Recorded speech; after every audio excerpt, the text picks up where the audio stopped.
All right. Hello, and welcome back to A Journey to King's Cross, a Harry Potter book podcast. We just finished Chapter 11, The Dueling Club, and the artwork for it is...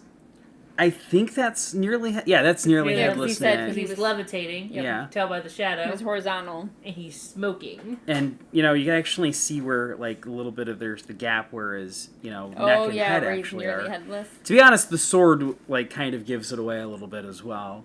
Because he's actually got a weapon on his actual hip and everything. But why would he have a weapon if he was executed? They may have let him keep it on his sidearm, basically. Oh, yeah. If he was executed, usually they have their hands bound as well, so it's kind of weird that he doesn't have, like, shackles or anything around his wrists, so... Who knows? To be honest, Ghost logic doesn't make sense. To be fair, they wave him away using a bloody frickin' fan, which Why can't they break his head off? Wouldn't work. Ghost logic, man. Yeah, people are standing in them. See, okay, I have to admit, when they mentioned that in the book, about him getting waved away with a fan, I literally used to think that it was, a standard desk fan. Like, you plug it in and goes... Yeah. Same!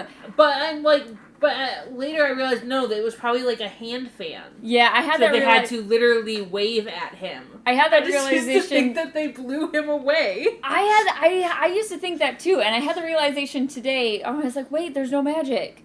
And then there's no the writing says, with instructions to waft him. I'm like, it's definitely a hand fan. Right, but I used to just imagine this poor student having to carry this fan, and... See, I don't know about you, but I imagined, the 5 foot tall oscillating fans on the pole. Oh, okay, and so you just had to carry this pole with this fan, and then push Nicholas down the hallway. At least put him into an unused classroom or something, just so that way he's not bothering anybody in that department. Could you imagine if they accidentally got him caught in a wall or something, so he's like halfway through a wall? Oh God, what would you do? Would you be able to fan him through that? Can ghosts grab other ghosts? Why didn't they just have a ghost move him? Peeves could have grabbed him. Peeves could have grabbed him. Peeves wouldn't, though. It's Peeves. It does make you wonder how ghost logic works. I think we've already complained about this in an earlier chapter with Sir Headless Yes, because I Neck. was trying to look up some stuff about ghosts, and I never finished looking up, and now I don't know what it was. But yes, we have had complaints about the ghost logic. Yeah. Well, let's backtrack a little bit to the actual, namesake of the chapter itself. I do find it kind of weird, considering I remember playing some of the Harry Potter games and everything, specifically like the RPG ones, where the dueling club was something that you could actually do in-game for multiple years, and it's also in Hogwarts Legacy as well. So it is kind of odd that one of the most standard things that you can think of when it comes to wizards and stuff isn't actually an actual club on site. Why there isn't like a dueling club that is, a bunch of students hexing each other under supervision of an adult or something. Well, I can kind of understand why. It's briefly touched upon in Tales of the Beedle Bard that they don't have a drama club anymore, because when you involve music and drama, it gets a little out of hand. So it's very possible. It's in Dumbledore's notes. Oh, I never read Dumbledore's If you don't, notes. if you don't have the copy where it's got his anecdotes on it. No, that's the copy we have. I just never read them. Is that he mentions that it gets crazy and all this. So it's very possible that because of the nature of Dueling Club, same concepts, it would just get out of hand.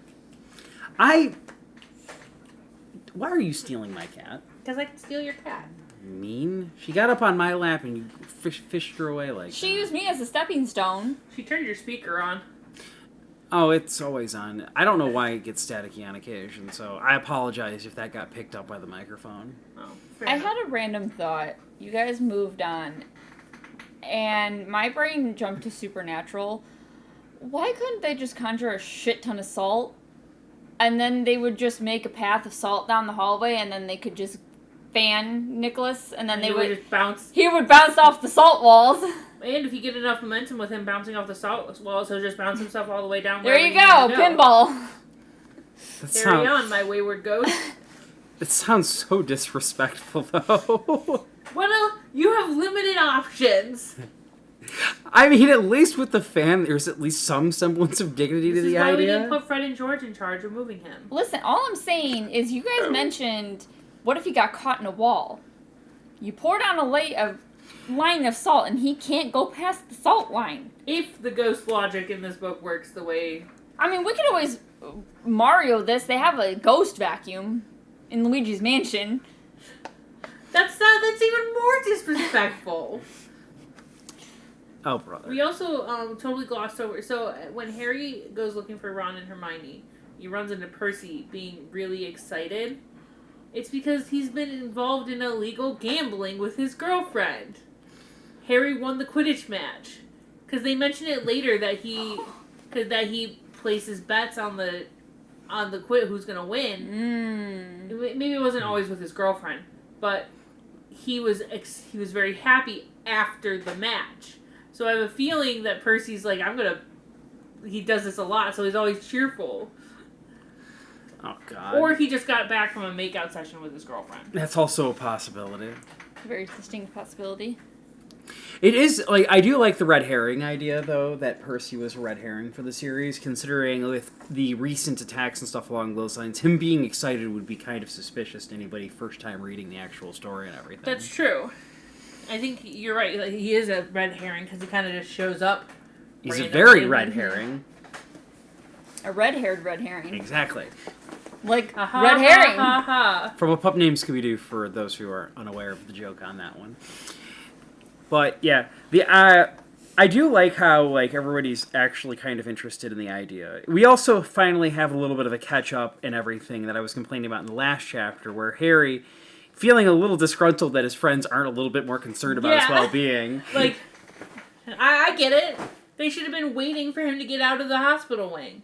And he's very hurt that they're like, wow, my friends don't fucking care about me. I see how it is. To be fair, Ron and Hermione were probably snogging in the girls' bathroom, so, It's forbidden. They are 12, sir. That is too young to be snogging anybody. Would this be a bad time to tell you that I had my first kisses well before I hit double digits? My husband's You were asleep. 9? My husband's asleep. What a slut. Hey, that's rude calling a 9-year-old a slut. I mean... I wasn't screwing anybody.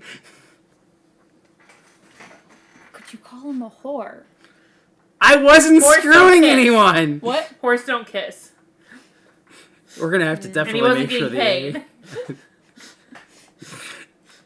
paid. Oh, brother. He's turning red and shaking his head in embarrassment. He brought this up, not us. You're making a comment on everything. People can mature at different levels. For all we know, who knows? Harry already was feeling like a third wheel when it came to his friends in year 3. I still remember that scene after because they were fighting all the time.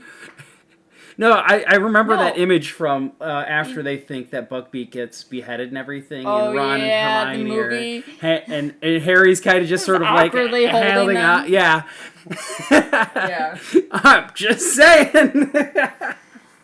I'm just saying, I still don't think Ron and Hermione getting together as a couple makes sense.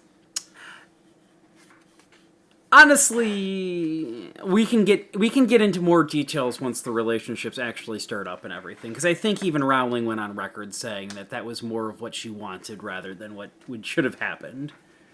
I thought she said she was going to originally end up for Harry to end up with Hermione, which doesn't even make any sense. She wanted Hermione and Ron to get together because Ron was based off of an old friend of hers and stuff an old friend of hers or something. She's gone on record saying that she looks back at the series and thinks that Harry and Hermione would have made a better pairing, all things considered. They wouldn't have. Hermione should have just gotten together with Crumb. It would have been fine. To be perfectly honest, he did seem to like her first compared to everybody else. Though Crumb does seem to have horrible timing when it comes to women, since he keeps going after women that are already technically taken based off of the nature of the series. Though, to be perfectly honest, based off what I remember from the books and the actual movies and stuff, Hermione and Ron do make a hell of a lot of sense in my personal opinion. It's Ginny and Harry that doesn't make a whole lot of sense. Yeah, I guess. I mean, it's just one of those things that I'm like, just because they, quote-unquote, fight a lot doesn't mean that they should end up together. It's the old school 90s logic. We had the same mentality when it came to Ash. If a boy's mean to you, it means he likes you. Fuck that shit.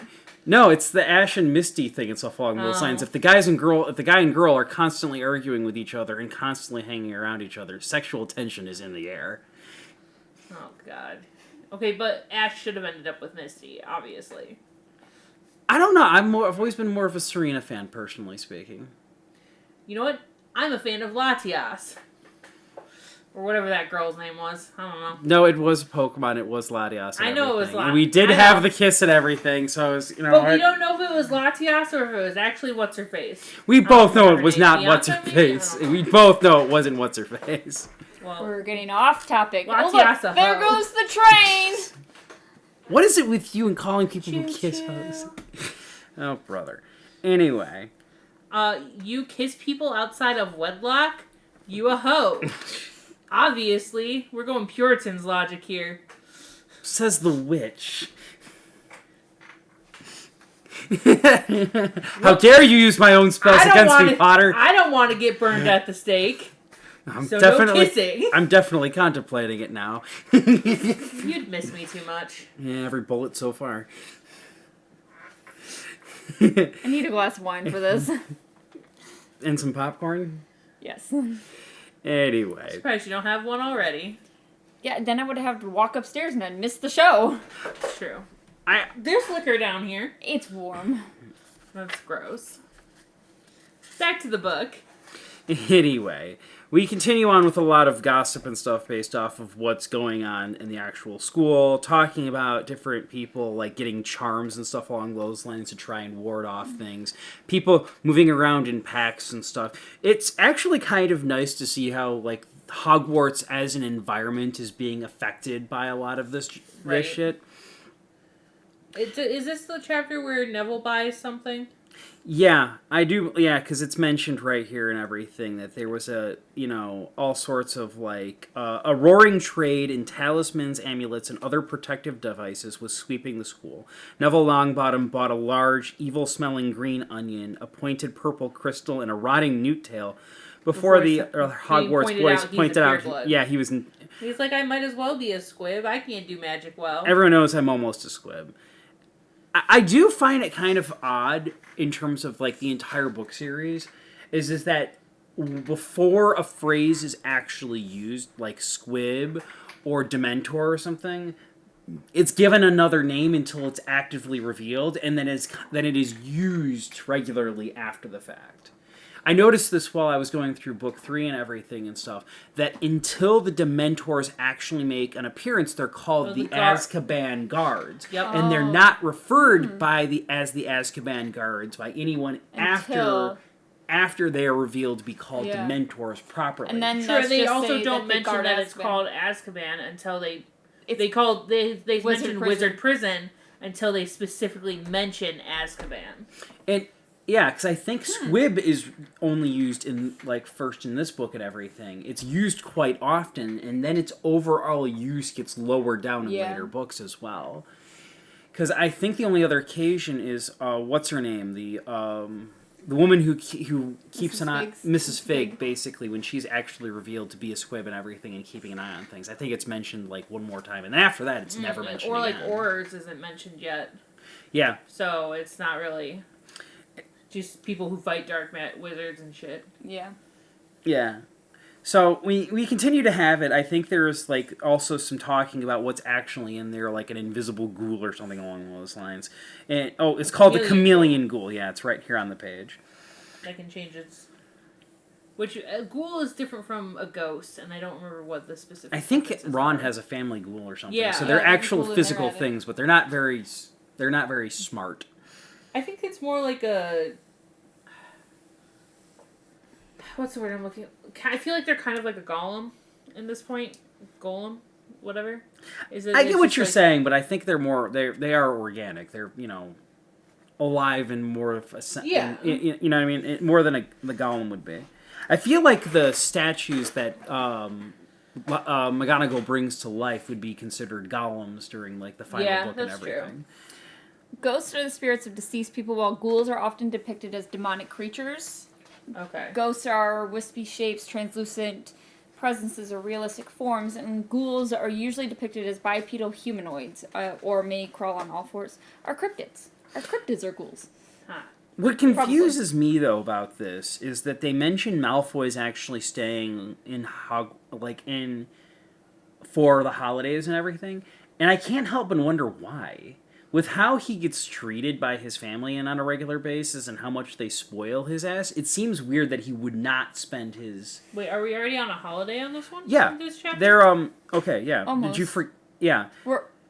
In the second week of December, Professor McGonagall came around as usual, collecting names of those who'd be staying at school for Christmas. Oh, right, okay. And Malfoy... Malfoy wants to stay to see who else gets killed. Yeah, but nobody's even going to be there. Like, a majority of the students, if they have the opportunity... leave. He's a little shit. Or he's hoping that he'll find out who the heir of Slytherin is, maybe? I think he does mention later on when they finally do actually show up and everything. Like, they actually get into the actual, like, Ron and Harry start actually spying on him. I think he's mentioned that he'd like to help the guy out. So I guess that makes some semblance of sense. Also, but I feel like... plot points. If he went home for Christmas, it would have been a lot harder for them to use the Polyjuice Potion on him. Not necessarily impossible, though. But, but it's a lot easier when nobody else is there to recognize that Crabbe and Goyle are acting weird. Yeah. Yeah. Anyway, we get the... Dueling Club. No, not yet. We're at the potions class, remember? Potions with class, the whole thing with Snape and everything, where they set off, when Ron sends off a firework and everything. Which is incredible that, Snape didn't notice somebody doing something like that. And oh my god, Snape did know. Oh, no doubt he knew. It's just that he doesn't... in Harry's eyes and could read his mind and knew he set off the firework, but he doesn't have any proof. Yeah. Say what you want about Snape. He's a horrible bastard, in my personal opinion. But he has standards. If he doesn't have proof, he ain't doing shit, even if he does know the truth. Holy shit. There's a small sliver of, ethics when it comes to this man. Also, I'm sorry if that was the point you were going to try and make. Oh, no, that's fine. I came to the realization, I was like, oh shit. While we were actually listening to the overall chapter and everything, I did make a mention that that I would love to see more shenanigans like this over the course of the series, and part of me would love to see a what if Harry was a lot more like his father, and all I could think to myself is Harry and Ron would be such major menaces if Harry took up more after his dad in terms of personalities. Rivals to Fred and George, or they'd be teaming up a whole lot more. Either way... The school would be burned down. Oh, probably. I could. Not even intentionally. Radical thought process and everything. The Marauders and the Weasley twins in the school during the same period of time would be a force to be reckoned with. No wonder McGonagall's gone gray. Dealing with the Marauders, then dealing with the twins, and then dealing with the Golden Trio. Back to back to back. Oh no. God. Nah. Oh god, I could only imagine. That just reminds me of I don't know would you call it a headcanon? Or just a thought someone had that when Harry's kids finally go to school, they've got James, Sirius, and Albus Severus, and the whole fandom is just thinking James Sirius is going to be just like his namesakes. And McGonagall's going to be like, fuck, not again! Okay, but also they've got Teddy as well, who probably is gonna be just like one of the Marauders and be... Nah, Lupin was too much of a pushover. He wasn't, but Tonks! Tonks is the one whose genetics I'd be more worried about. On top of that, he can basically shapeshift. Oh, God. You guys were talking about the genetics. I thought you were going to go down the line of Tonks, or Lupin was not that much of a pushover, and I was like, Lupin wasn't there to raise him! You've got Marauder genes mixed with Tonks' genes, and Tonks would have been a Marauder too, because they mentioned that she liked to play pranks, so... Based off of the He's going to be a menace. I know it's not considered canon, but there is the Hogwarts mystery thing and everything, and Tonks is one of the characters you can actually hang out with. Oh, and she is actually very, very, pranky and stuff along those lines. I know she can't actually do this, but she turns into the ghost teacher and everything. and basically like teaches the history of magic class basically. That's in there. Hilarious. I know that for a fact that her ability to transform does not let her turn invisible in a sense. No, but still, definitely not. But it's one of those things where it's like, I know this isn't actually canon, but if she could, she would. Because she was doing like a duck bill during one of the movies and stuff to help make the girls laugh and everything. Yeah. So she was definitely that type of person. It's just she can transform her physical features. Yeah. And I think she wouldn't be able to do full animal because that would be animagus, and that's different. Yeah. But it's still a really cool, like, in-between and everything. Oh, God. And imagine Tonks with the invisibility cloak. Oh, God. Oh, jeez. Imagine Tonks actually going to school with the Marauders and everything. I feel like she'd be a menace. She would be.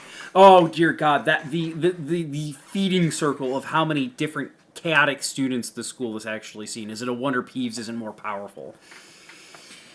But we finally get to the dueling club not too long after that, and I do like the little bit of a lore drop where they actually talk about Flitwick being a dueling champion back when he was younger and everything. It's like one of those little like lore dumps about one of your teachers or something along those lines. It's like, oh, by the way, Professor McGonagall actually has like a PhD and everything, or something along those lines. Where it's just sort of like, oh, well, wait, teachers have a life out of school. You know what I mean? It's just like that weird moment where you run into a teacher and during summer vacation, like at the grocery store or something. Oh. Every time she's offered Harry a biscuit, they're homemade cookies because she loves to bake. Oh, man. I love how everybody's, like, audibly upset when they realize Gilderoy Lockhart's there, with the exception of Hermione, who's still, like, still got that hero worship thing going on. Though it is kind of funny that some of the like Harry and Ron aren't the only ones who are kind of hoping that they kill each other. We're talking about the dueling club, by the way. The actual dueling club part of the dueling club chapter. You just launched into it, but didn't say that we were talking about the dueling club now. So just want to make sure our fans aren't confused. I could have whatever. It wouldn't be the first time I started a conversation in my head and continued on from there vocally. He's good at it. Very good at it. That's why I have you two here. If I was talking to the bloody camera, like the bloody microphone by myself, they would still be talking about Pokemon and Lord of the Rings from like 4 episodes ago. Maybe we just need to make a Pokemon podcast. It's so weird. Introduce my assistant, Professor Snape, and everything. I do think that this is one of the few occasions where Harry and Ron are actually on Snape's side and are actually happy to see him doing well. Gilderoy gets blasted in the wall. Hermione, is he okay? Who cares? Both of them in unison. Yeah. And I feel like this scene in the movie was fairly spot on. Like, obviously they did change some things, but most of the lines were spot on. Like, I can hear Harry and Ron in the movie going, who cares? With the laugh in their voice. Said it. I do. I don't think they do. I do like there is that creepy scene in the movie where he throws his robe to some of the female students. And, like, fight over it. Yeah. I'm just saying, grown-ass wizard who basically is in love with himself and everything, with the ability to make memory charms and stuff, does not seem like a very smart idea to have them around students. Let's hope that Azkaban follows the general rule of thumb with prisons and he wouldn't last long in Azkaban. Sadly, he's in St. Mungo's. Anyway, we also get the introduction to Harry's signature spell, Expelliarmus. Taught to him by the one and only Professor Snape, his archenemy. I think he actually gives credit to him at the end of the book. No, I think he gives credit to Lockhart at a later point in time, where I think he uses it on Snape at some point in comments about you shouldn't have let... he shouldn't have... No, he says you shouldn't have taught us that one. Ah, okay, fair enough. I could have sworn... Because Harry seems like the type of person that would intentionally snub Snape the credit for teaching him basically his signature spell. Yeah, but I think he does say specifically you shouldn't have taught us that one. Yeah. Or either that or he says you can thank Snape for that one. I don't know. Somewhere. We'll find out when we come to it. To be fair, though, this is kind of the part where it starts to deviate a little bit in terms of the movie, since we do have everybody pairing off. We do kind of jump forward. They skip that. They just do the Harry and Draco fight, which, look, man, I know what Snape's doing, but, like, it's not really a good idea to let two people who hate each other duel it out like this. Like... To be honest, I feel like Snape is hoping for something bad to go wrong so he can blame Harry for it. He seems to be hell-bent. Yeah, he's not you know, fair to Harry, he's very hell-bent on trying to get rid of Harry, even though he's supposed to be, you know, wanting to keep Harry alive and protect him because of, you know, friendship with Lily. Way to keep him alive is not to be at school. That only counted for year 1. That's true. After that, the debt was paid. Yep. I very much disagree with that assessment. But so do I, enough. But I remember distinctly I'm only going to protect you for year 1. But yeah, it goes on to basically contradict that later on in the series, though. That's moments like that where I feel that the series, like who Snape was and his overall where he was going to end changed throughout the course of the series. That's my personal thought process on it. Anyway, we kind of have like the whole like.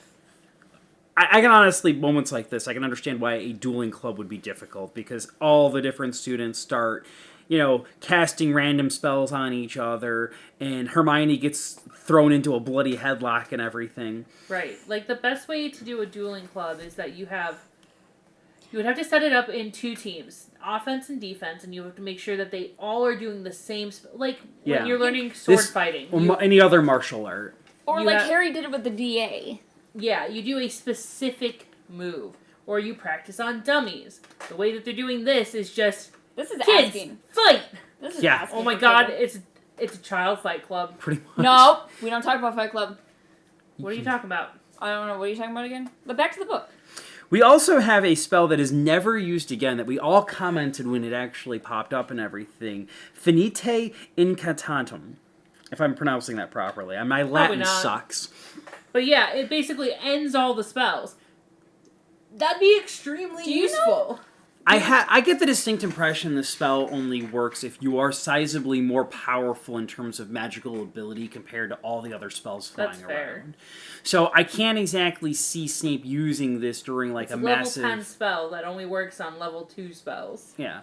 Though, to be honest, it would have been cool for characters like Dumbledore and Voldemort to pull this off against, like, fully grown wizards and witches to really show how much more powerful they are compared to other people. If this was just a spell anybody could use to stop any magic, bet your ass if I was in the Battle of Hogwarts, that would be my spell. Yeah, they could have used it, I'm sure. There had to have been, like, could you imagine if that thing was powerful enough it could prevent people from casting the killing curse and everything? Just sit in the corner. Finite incantatem. Oh my God. Harry could have done that with the Elder Wand if he had had it sooner. Oh God, Jesus, just shut the whole fucking fight down and everything? That'd be awesome. It's one of those spells where it's like, in retrospect, this would be a very powerful and very handy spell to have on your back pocket, basically. Voldemort should have cast that spell. To be fair, it would make a lot of sense. It's one of those things where it's like, I would love to know how the inner workings of like magic powers and abilities actually work when it comes to certain things. Because we are mentioned in book 4 that if everybody in the classroom tried to use the killing curse on fake Moody and everything, you wouldn't get so much as a nosebleed. So it does make me think that there is something more to how magic and magical abilities work and spells work and stuff.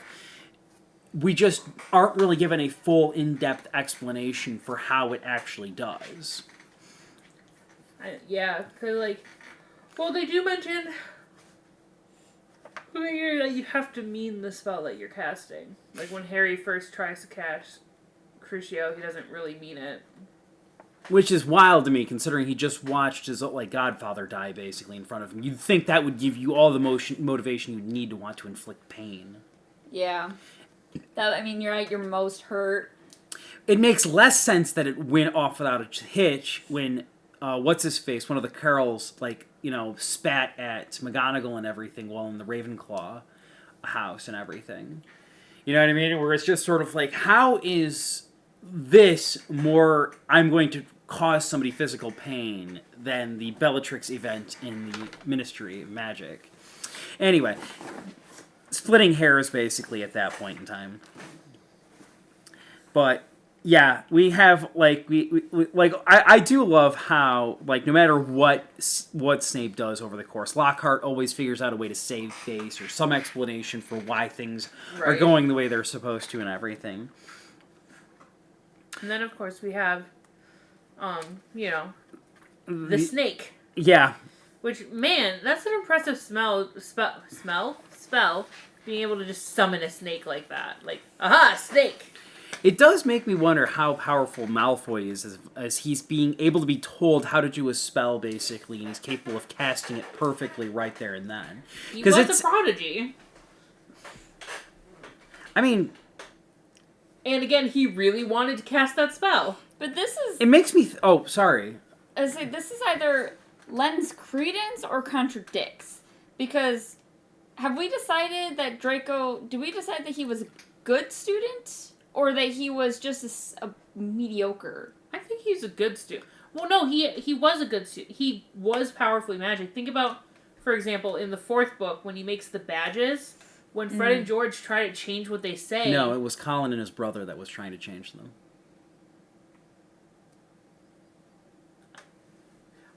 Was it? Yeah.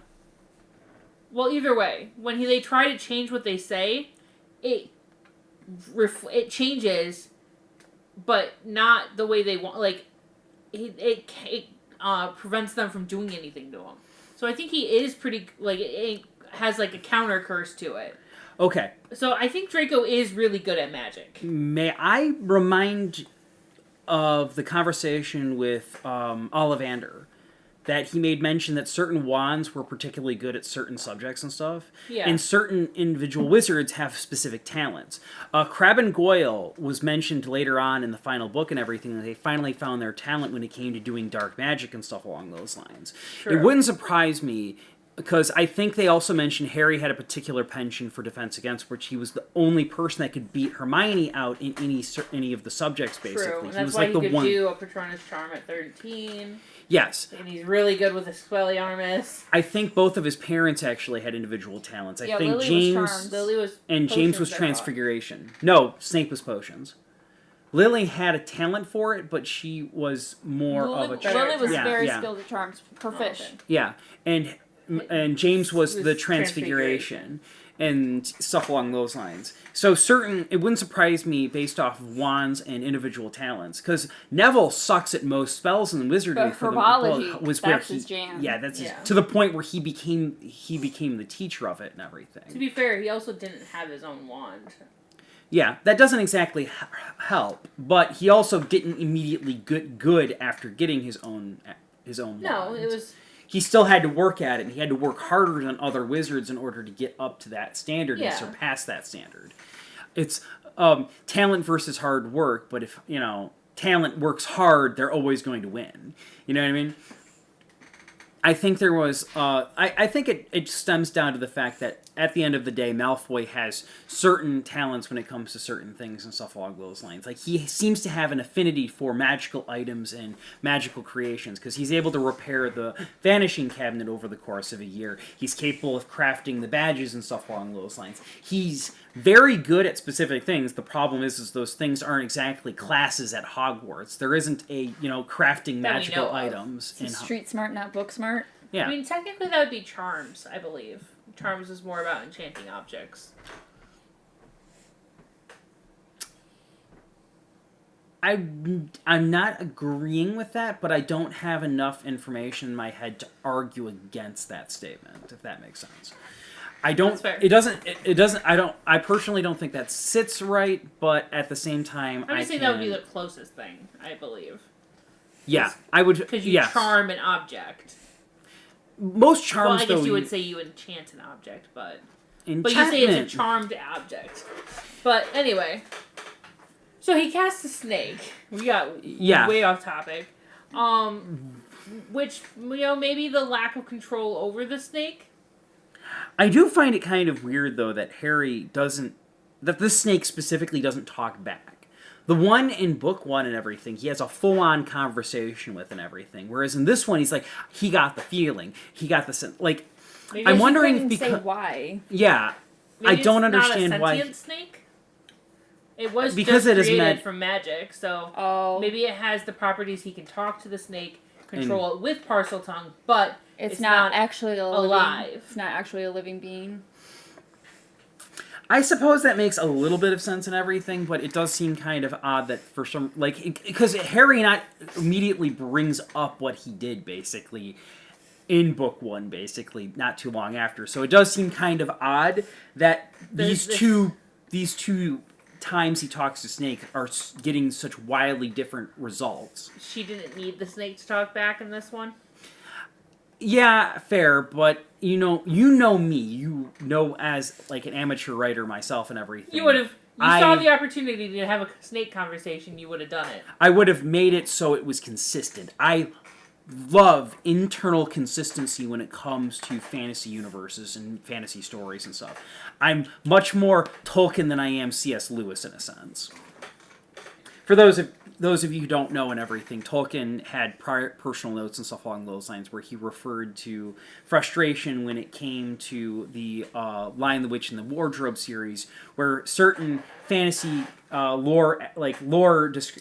characters that were described in the actual book of the Lion, the Witch, and the Wardrobe weren't acting how they would normally act in terms of actual World War folklore. The satyr. Santa Claus? Satyr, yeah, Santa Claus showing up was kind of one of them that he took issue with. So Tolkien wrote a whole Santa Claus book just in response? No, he's not that type of person. But he did complain to C.S. Lewis about that and everything. And he also took a bit of offense of the fact that Mr. Thomas was not acting like an actual proper, you know what I mean. Getting drunk and raping women? He doesn't. Look, it's not that he said that he wanted that to happen. It's just that he's frustrated that it wasn't include a thing if you're not going to make it do the right thing. You okay? Yep. She did not appreciate that. She's been getting spooked very easily lately. And that's probably because of the medication that you've been passing on. Yeah. If you guys are wondering, we're talking about. I tried to pick up their cat and she freaked out. Her medication. To be fair, with Nimbus around and everything, she probably is just getting more and more naturally twitchy and stuff along those lines, and so she doesn't take getting surprised very easily. You just moved her a second time and she was perfectly fine, so I think you just scared her because she wasn't expecting that. Anyway, back on subject and everything. Even though Tolkien and C.S. Lewis are perfectly, British, fantasy literature, I feel it's a little bit more on topic than Pokemon. That's fair. But we have, the entire house, the entire school basically turning on Harry in basically an afternoon because he's talking to a bloody snake and everything. Which, man, snakes get a bad rep. Because at one point, Ernie Macmillan says, there's not only dark wizards talk to snakes. Like, man, snakes aren't inherently evil. What the hell? I blame Christianity. They gave snakes a bad rep. Snakes are just weird. They're cute. You boop the snoot. My wife does not. I don't like snakes. Yeah.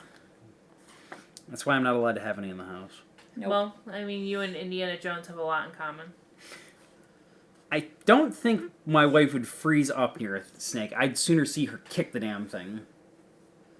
Probably. Depends on the snake. Anyway. They have the whole, Harry conversation where he's, talking to himself and remembering about the Sorting Hat and all that other stuff. I do find it kind of fascinating that out of all of this, that this never got brought up to Harry or anything. You'd think something like that would have been mentioned or some sort of, you know what I mean? But I guess... Some sort of what would have been mentioned? They mentioned the chocolate frogs and stuff along those lines, and I feel like basic history of the Hogwarts founders would be a year one requirement, to be perfectly honest. So it seems kind of odd that... He is only just now realizing that Salazar Slytherin... Yeah, you would think in the history of magic and everything, that would be the class that they would catch all of the muggles up to date and everything, and fill in anything that actual wizarding students wouldn't know about their actual history. Maybe if you just read a history of magic... But you get the idea. I know. It does seem like a very standard class that should be taught is, the foundation of Hogwarts. Yeah, in the Ministry of Magic. It does seem kind of weird that we're learning about goblin rebellions in year 1 and 2 and everything, which feels a little less relevant to wizarding history that you would need to know. Yes, dear? We learned about... stupid historical shit. Yeah, but when we were going through school and stuff along those lines, we learned a lot of American history and everything. Well, I would argue that I learned way more world history than I did American history, and learned a bunch of things that were not relevant, and most of our American history classes taught the exact same thing every time. To be fair, history gets a heck of a lot more interesting as a hobby than it does an actual class. That's true, because they only teach us the basics, but, like, if you actually look into the history of shit, it's like, oh, that's pretty interesting. But there's something I wanted to bring up. Book, please. Thank you. Okay. So, because you were talking about so, because we know what Harry is, one of the lines is, like, said a nasty little voice in his brain, but the Sorting Hat wanted to put you in Slytherin, don't you remember? Voldemort! It's Voldemort talking to him. I think, because it's like, yes, you have, everybody has thoughts of, like, well, but this. But, like, what if these kind of thoughts, because it's not the first time that it happens, where, like, some, like, evil voices, like, really bad, like, extra bad thoughts pop into Harry's head. What if that really was Voldemort, the piece of his soul in Harry, bringing it up, talking about it? Like, it does make you wonder. Honestly, it would have been an idea that, in retrospect, would have had a lot more fun to utilize and everything. Yeah. It would have been cool for, like, every now and then, like, Harry gets, like, this thought process of, like, I would, like... kill him. Yeah, like, in the back of his head or something, he's like, what the fuck? That does not sound like me. Oh, God, your intrusive thoughts aren't just intrusive thoughts. It's an intrusive soul. Yeah. Rude. To be honest, though, this thing always bothered me as a kid, how quickly the school turns on him, especially after all the great things that he did in year one. But, outsider looking in and everything, you don't necessarily know everything that Harry does and stuff, and you don't really, and Harry isn't exactly going out of his way to, like, be a heroic figure. He's always kind of been keeping to himself and being, like, a regular student. So I can kind of understand why... Some people would be like, would and when you think about it and everything, it does kind of add up. A lot of the people that get attacked, oftentimes throughout the book, are people that have crossed Harry. Yeah. Think about it. Mrs. Norris, like, had gone, like, everybody would have probably heard about Harry getting dragged into the office with Filch and everything, and all of a sudden something bad happens to Filch. Colin is annoying the crap out of Harry and stuff along those lines. Everybody also comments about it and everything, and the next thing we know, Colin's also in the hospital. And then when, who was it that got hit again? Justin gets tagged as well and everything. What's funny is though why people are antagonizing him, because I think the other kid that the kid talks back to, he's like, well, my blood's as pure as anything and everything, and Harry's like, I don't give a damn about blood. That should have probably started having everybody on their toes around him, because obviously if Harry's doing this more of a you're annoying me sort of thing, right? It doesn't matter if you've got pure blood or not. Yeah. Harry isn't Salazar Slytherin and stuff. It ain't about blood to him. If he's going to go after you, it's because he has got a personal issue with you. That should have been the dead giveaway. But then, also, counter-argument. I would love to have seen the thoughts inside other students' minds, because counter-argument, they're like, oh, well, everyone knows that you got in trouble with Filch, and now Filch is Cat, and then, Justin or whatever, and Colin. Why wasn't Malfoy number one? Yeah! Oh, his name is Ernie. And it was like, you think it is Potter and Ernie? Yeah. It kind of annoyed me a little bit and everything, where I was just sort of like, Harry isn't that type of person. Obviously, not every student knows Harry, but there's also very small houses. Like, there's only, like, so many boys and so many girls in Gryffindor and everything. So it'd be difficult for you not to get an idea of the person that you're going to classes with on a regular basis. Because Ernie would have been in first year with Harry during herbology, even though we never hear about any classes in herbology in the first book. Also, Oregon. I know that later in the book he mentions like, oh, it couldn't have been you because you this is your friend. Yeah, but like, why wasn't that a thought that crossed your mind beforehand? It's like, oh, it's probably not him. One of his best friends is a Muggleborn. But no, it's not until after she's attacked. Yeah. It is nice to know that like there are a couple of students outside of Gryffindor that actually do seem unconvinced. Because I think Hannah actually goes on record and being like, I don't think I I think he's always been a very nice person and everything. So there are people actually sticking up for Harry. It's just that, a little bit mob mentality, though. Yeah. Yep. Now, to be honest, though, Hufflepuff as a house gets a bad rap in the general sense of the word. You know what I mean? We kind of pick on the Hufflepuff house as the fandom. Exactly. Not exactly helping the situation and everything. I do like it that Harry actually does announce himself and everything. You know, he's not going to just take this shit, and he's also not going to... Yeah. Who was yelling, and where are they at? I do find it kind of annoying, though, that it's like everybody was basically there and everything. They would have seen things. She was behind the TV. You know what I mean? Where Harry's like...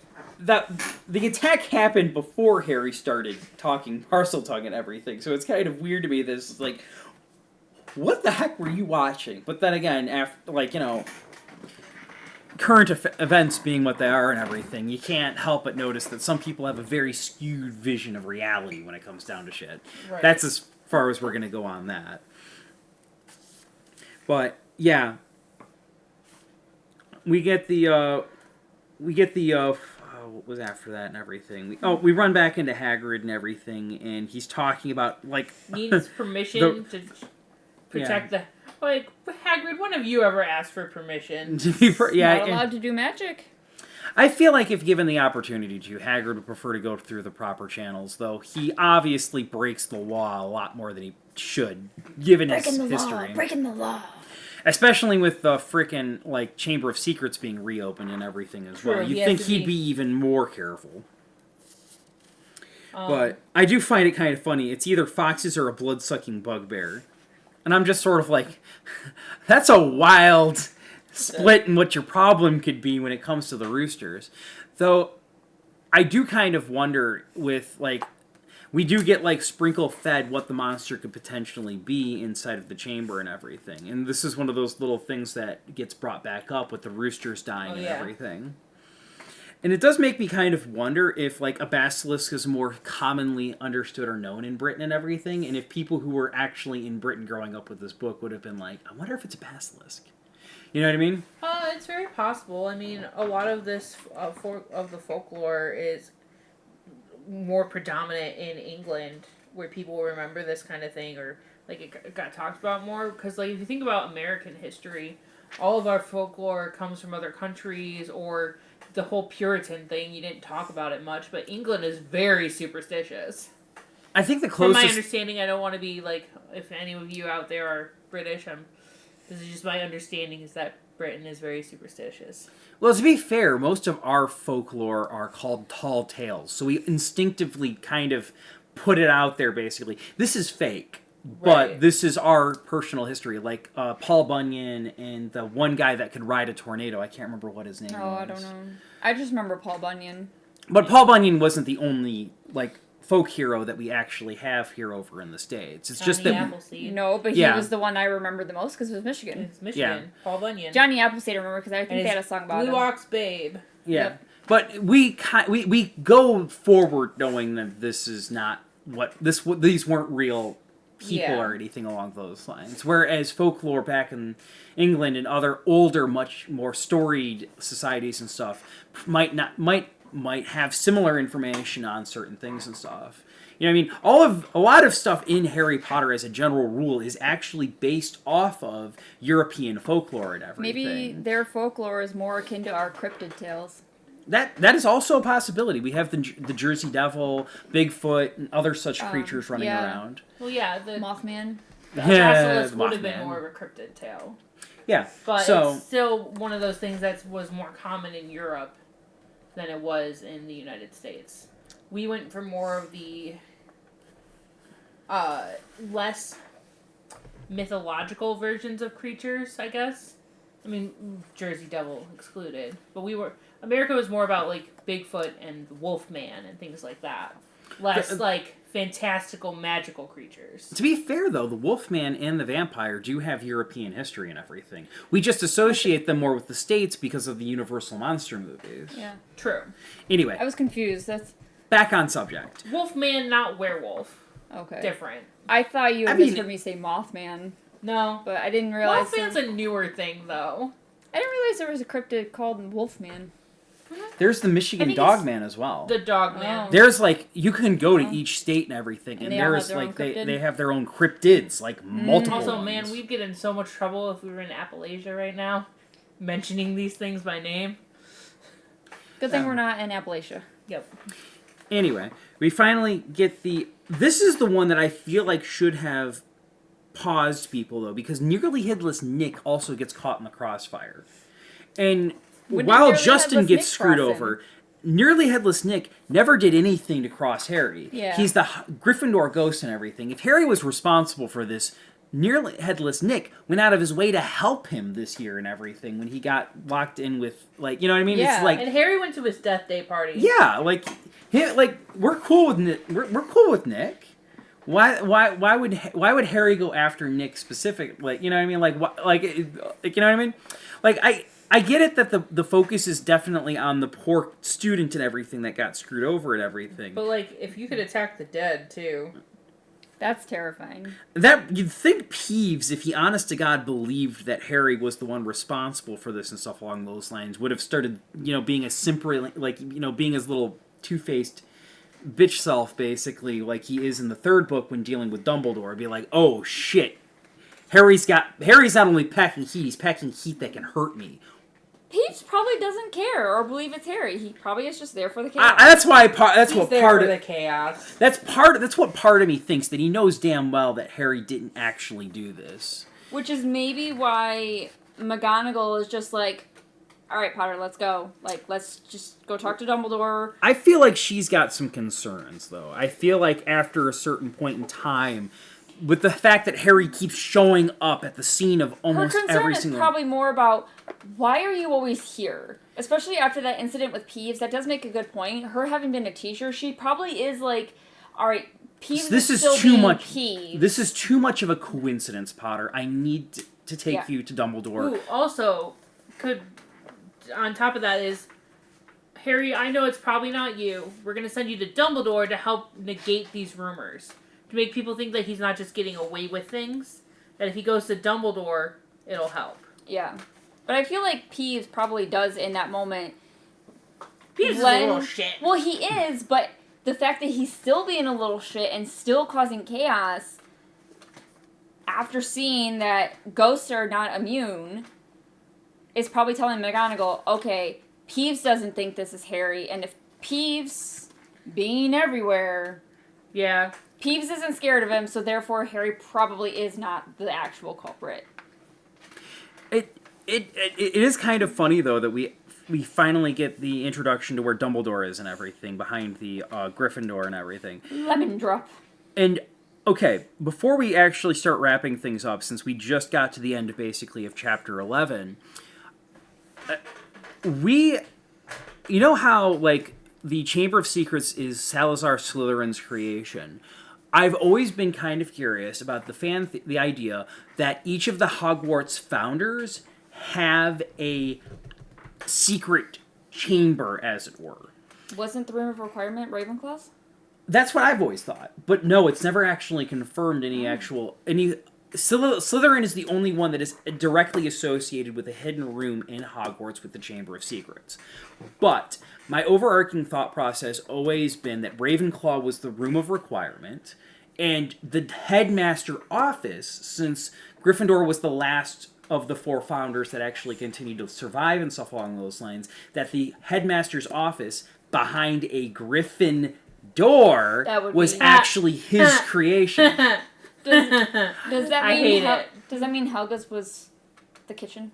Some people, yeah, I honestly think that as well, since it's the only one that would technically fit. Some people have believed that Hufflepuff made the Room of Requirement, since it helps all students that need something and everything, and she's always been about teaching everyone. But it's a fancy little bit of magic that seems more up Ravenclaw's alley. The wit beyond measure being man's greatest treasure, creating a room that is capable of being used basically for like teaching and learning and stuff along those lines, like for the DA and everything, definitely kind of fits more with her. Not to mention, without it, there really isn't anything that associates with Ravenclaw throughout the creation of that we know of in terms of the Hogwarts house, whereas the kitchens are definitely more up Helga's line, considering she's been associated with food such as like the and drink and everything with like the Hogwarts cups and stuff along those lines.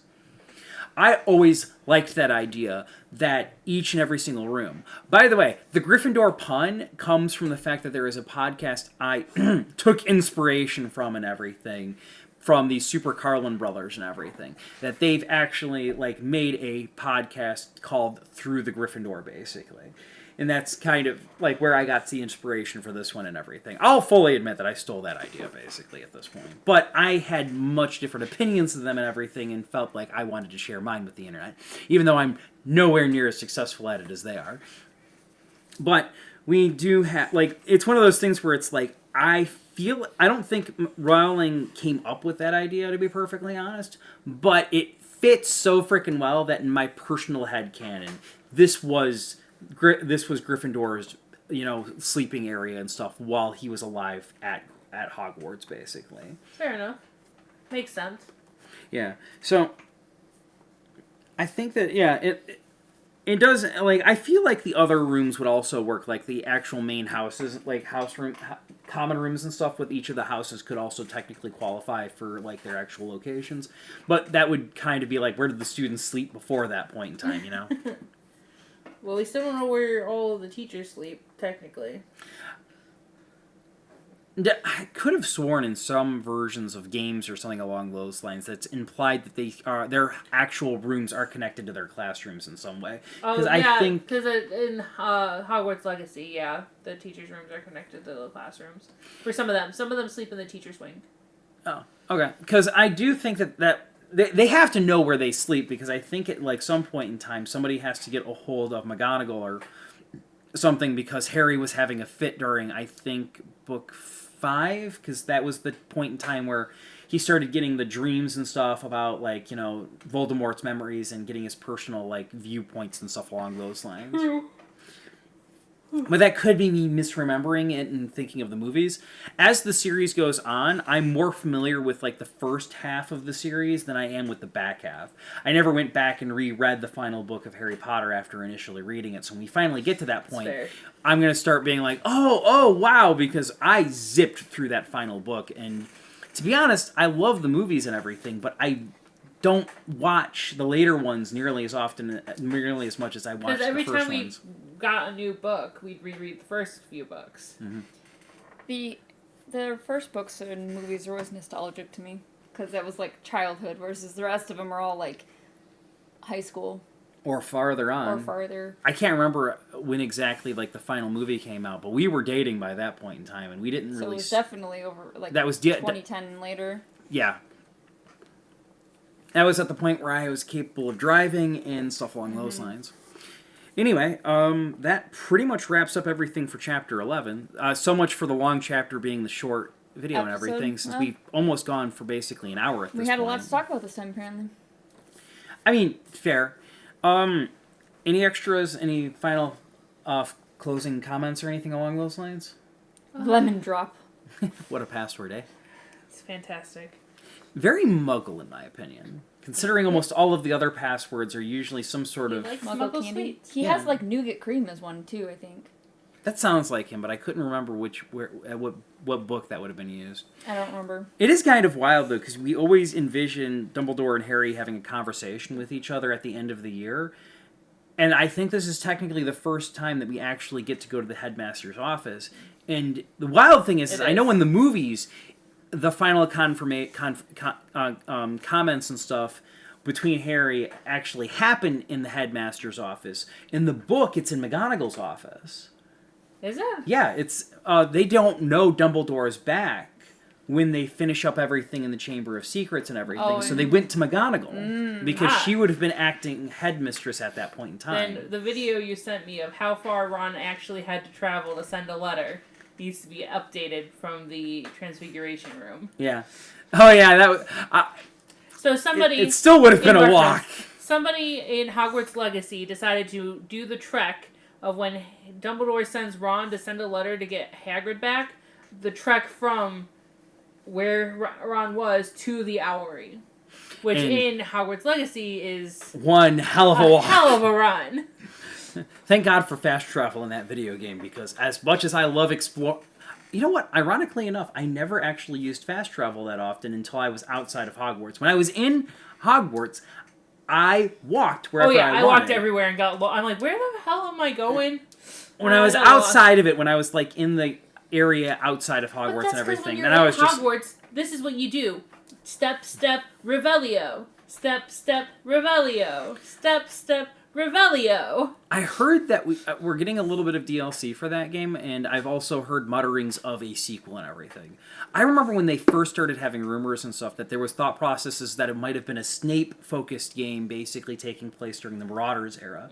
Because I think they used Snape as a... I wouldn't be surprised if they used like Snape as like the testing character, so to speak, while creating it. But look, having a Snape-based game is not a great idea. Because, like, he's a villain.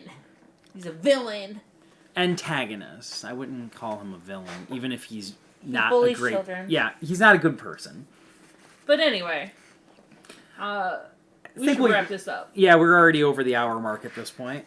So, you can find me at Luna's Creation Corner on most social media.